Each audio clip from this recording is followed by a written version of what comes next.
On Resolve Problem segment tonight, the U.S. now owes China $1.2 trillion because Chinese investors have bought off U.S. bonds, and this country needs their money to cover the vast deficit we have.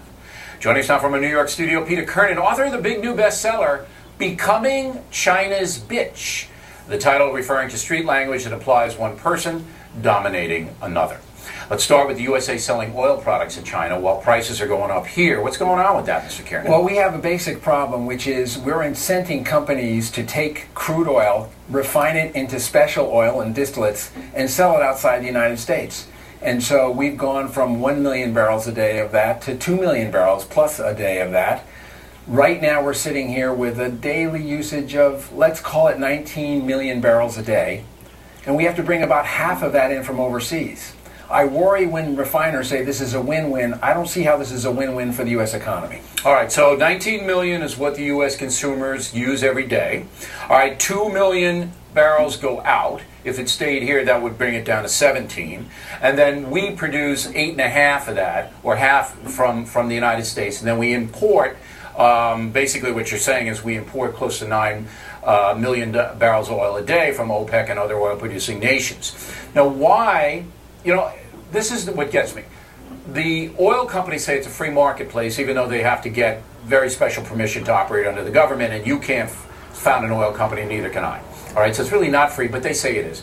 So under a free marketplace banner, they're entitled to sell any oil they refine here in the United States to anybody if they want, and China will pay more for it. So what's wrong with that? I'll take issue with the free market. Nothing is free. We spend a lot of money to protect that oil. A lot of the oil that we're going to use in the next few months is not on our shores. It's on a ship out at sea, and we're protecting that. We're protecting it through the Straits of Hormuz or wherever it's coming from to our shores. And so the oil companies are getting a great big subsidy in the form of that protection. Now, one of the things that's happened is because we've done such a bad job of mining our own assets or drilling our own oil, we've added 2 additional wrinkles to the classic supply-demand equation. Those are, number 1, logistics, and number 2, speculation. And it shouldn't be the case, but those are now just as important as supply and demand. Yeah, well, we're going to talk about speculation with Lou Dobbs coming right up. But all right, and the other deal is that China seems to defy the United States every day. Best example being Iran. China's pretty much their big patron now.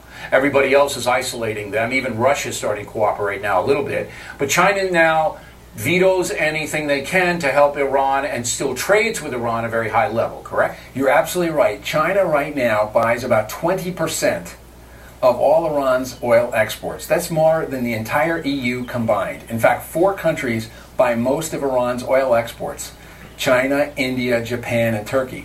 Why that's important is we're in the middle of trying to do something important for world peace, which is embargo and put economic pressure on Iran to prevent them from building nuclear weapons. People compare it to the Cuban Missile Crisis, except unlike us where we could surround Cuba, Iran is getting a back door to sell their oil to China. China is working directly cross purposes to U.S. interests in Iran. Okay, so we can't do anything because the Chinese do not fear the United States anymore, knowing that we owe them more than $1 trillion. We need their trade and all of that. So China pretty much does whatever they want, correct? They do, and I'll give you a more recent example just to your point. We've had a lot of influence on the Security Council, and we have not liked the way things are happening in Syria and the way they're literally killing their own people. We wanted the Security Council to influence it by having a resolution.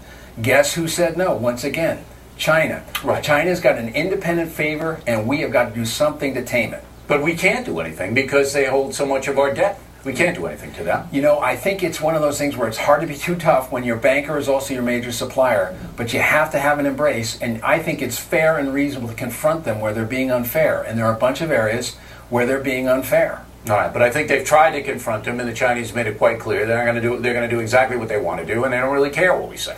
Part of it is we have not really developed much of a relationship. We have not watched them nearly as closely as they're watching us. All right, Mr. Kernan, thanks very much. Very provocative book. Pleasure. When we come right back from